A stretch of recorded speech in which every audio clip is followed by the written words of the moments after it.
A gente vai falar sobre esse tema puxando para uma ferramenta já bastante conhecida no mercado, que se chama espiritualidade corporativa. Olha que interessante. Para falar sobre isso, nós recebemos Wanderson Cunha, empresário e fundador da Mandacaia, fala com a gente lá de São Paulo.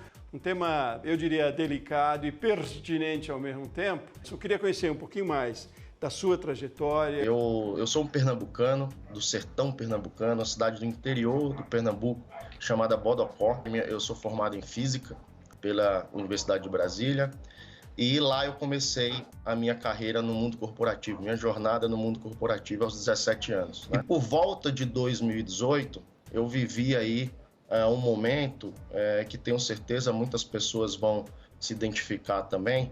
Eu costumo chamar da noite escura da alma, né? Aquele momento em que a conta chega e o corpo começou a dar sinais de que estava chegando no limite. Sou casado, tenho um filho de 8 anos e ele estava pequenininho, ele nasceu em 2015, ele tinha 2 anos e pouquinho ali, e eu cheguei à beira aí do burnout, de problemas relacionados à saúde mental.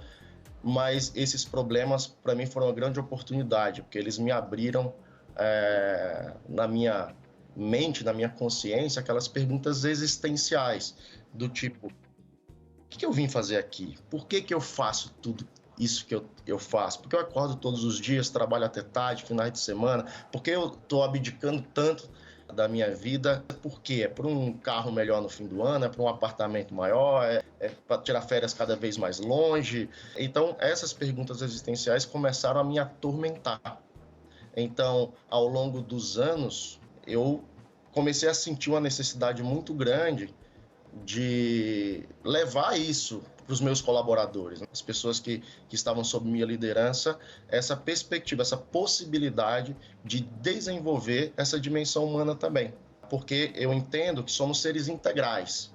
Então, nós somos compostos de várias dimensões. Nós temos nossa dimensão racional, nossa dimensão social, nossa dimensão emocional e nossa dimensão espiritual também. Então, para entregarmos o melhor para o mundo, entregar os nossos melhores talentos, o nosso maior potencial, nós precisamos nos desenvolver em todas essas dimensões.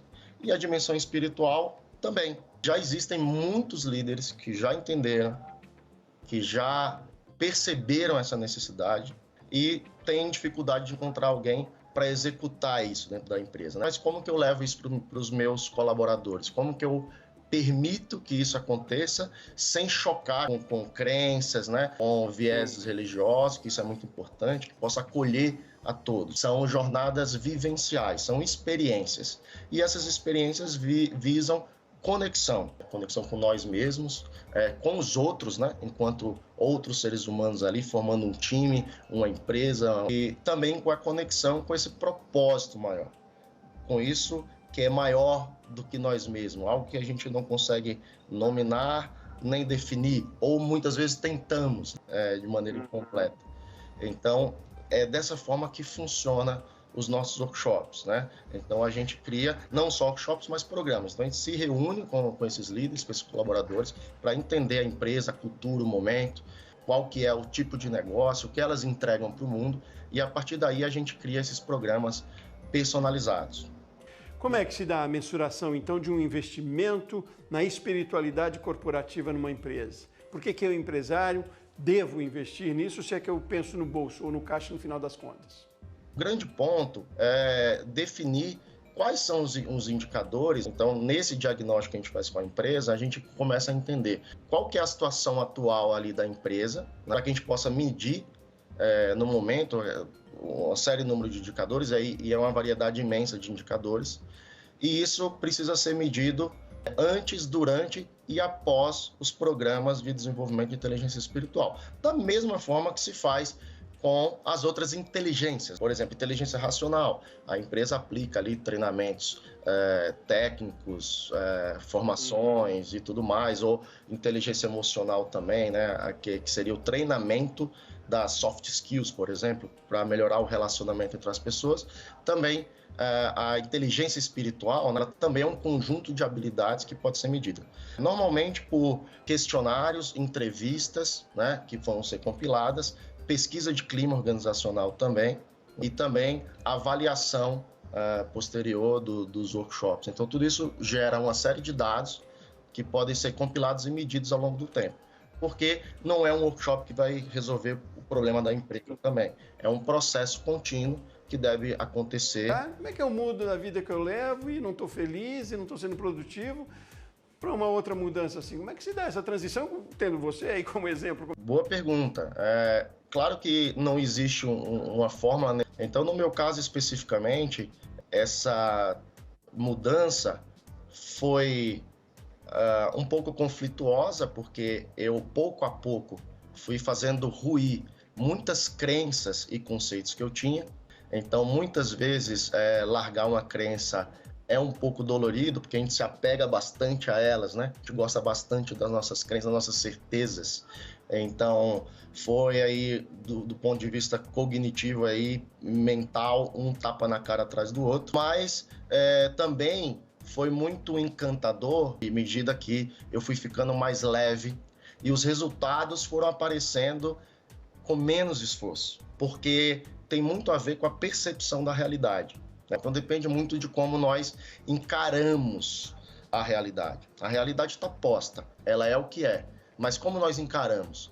Então, inteligência espiritual tem tudo a ver com isso. Então, à medida que eu fui desenvolvendo, como ainda estou e pretendo permanecer aí toda a minha vida desenvolvendo minhas múltiplas inteligências, o desenvolvimento da inteligência espiritual traz esse tipo de valores como resiliência, né, que é passar por essas mudanças, esse caminho de uma forma melhor, como também senso de propósito, senso comunitário, empatia e muitas outras habilidades, né, que são treinadas durante esse desenvolvimento e que tornam essa jornada cada vez mais tranquila. Então, a gente sempre costuma dizer, por exemplo, nos nossos workshops, que uma empresa, por exemplo, ou uma pessoa, para atuar com excelência no mundo, ela tem que estar com a vida financeira bem, em dia, como já dizia Maslow, né? Quem está ali lutando para sobreviver, né, para atender suas necessidades básicas, dificilmente consegue almejar a contribuição,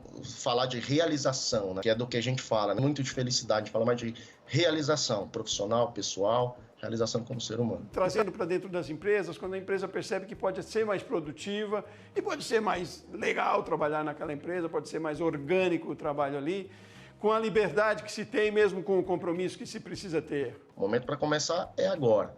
É claro que as empresas, no geral, elas estão em níveis, seja financeiro, níveis consciencial, nível de relacionamento, de clima organizacional, diferentes.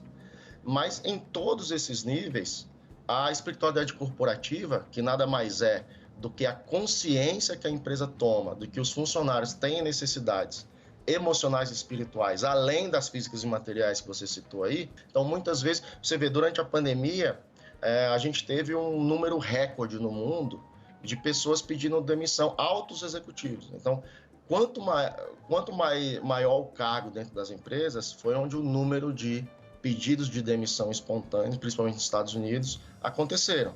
Eram as pessoas com os melhores salários, com os melhores benefícios, as maiores regalias, e decidiram sair, mudar. Então, existe algo mais sutil aí e que tem resultado na vida prática. Então, por exemplo, quando um funcionário recebe um e-mail que às vezes não é da forma que estava esperando, uma cobrança fora de hora, etc., ele vai reagir aqui, né?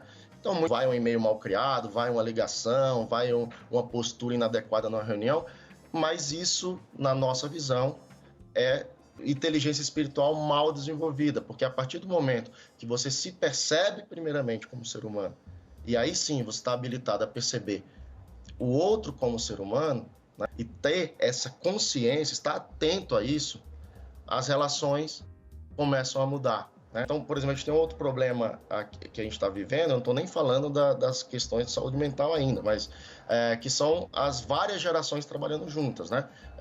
Geração X, Y, Z, e por aí vai, cada vez vai surgir gerações novas.